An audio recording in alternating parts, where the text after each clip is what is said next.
Te convido a agradecer ao Senhor nessa manhã. Te convido a fechar seus olhos nessa manhã e agradecer ao Senhor por Ele ser o seu pastor.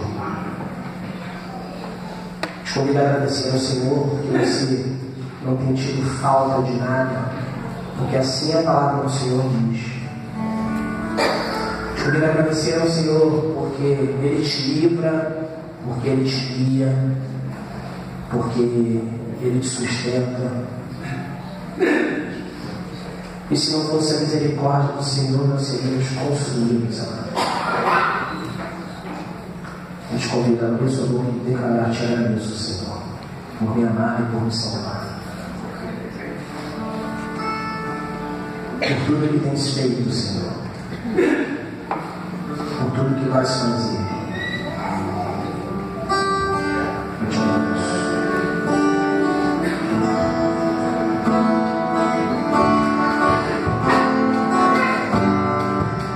Mas canta essa canção com os olhos fechados.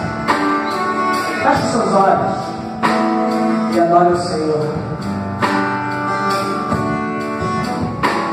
Por tudo que tens feito, por tudo que vais fazer, por tuas promessas e tudo que és, eu quero te agradecer por todo o meu ser.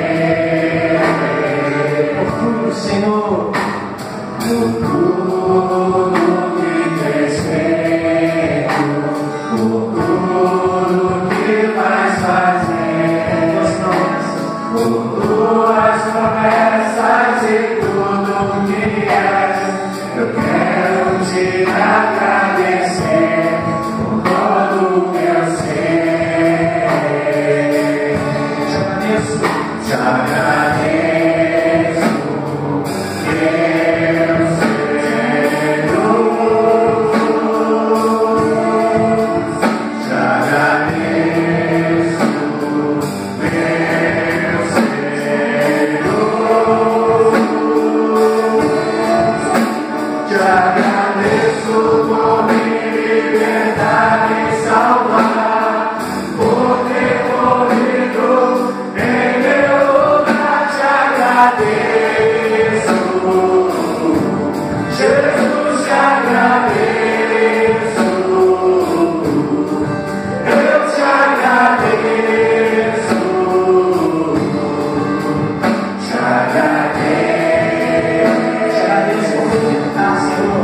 Te agradeço por me libertar e salvar.